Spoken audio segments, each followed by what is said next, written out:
I'm Larry Smarr. I'm the founding director of the California Institute for Telecommunications and Information Technology, CalIT2. That's a UC San Diego, UC Irvine partnership.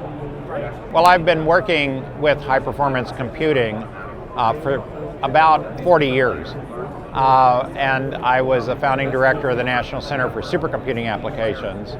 And so I'm used to the generational shifts of supercomputers. Currently, I'm working with big data, and I'm working with Dell's high-performance computing cluster, their cloud solution. Well, I think, first of all, we've got the move to the exascale, and that's a huge engineering effort that involves both multi-chip and GPU kind of architecture, because we have over 1 billion mobile devices now, and if you add those into the chips, then you're going to have much more powerful. That's how humans work, for instance. The problem is that the bigger the machines get, the more complex the software has to be to make use of those machines.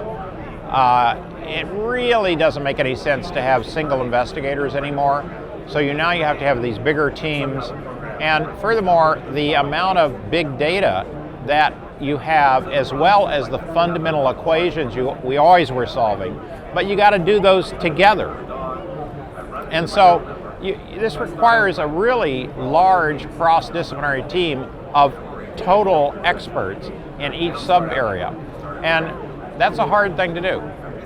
Well, I think one of the big changes is always before in HPC, like you had to know hydrodynamics equations, or you had to know general relativity, or whatever. And there are not that many kids coming through college who get exposed to that. But now all instruments are producing big data, and so statistics is probably a lot more accessible to most people than Einstein's equations of general relativity. And so I think there's a much broader opportunity, but because of the scale of the data, we need high-performance computing to be able to dig the patterns out of that data. But it also means that there's discovery opportunities. We haven't been able to do a lot of this, like, say, genome sequencing. So if you're a young person, you can actually get in on the ground floor of new scientific disciplines, and there's nothing more exciting than that. When you work on a computer, you think, gosh, I can only do a problem that will be, say, something I could run in a few hours on my PC.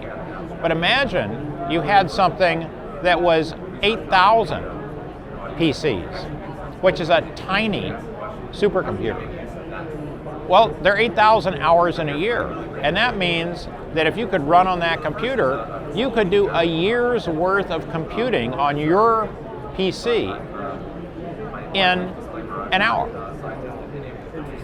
And so it means you put the 7-league boots on. You're able to take giant steps by using the supercomputers. It essentially is a time machine that enables you to shrink the time from having a question to discovering the answer.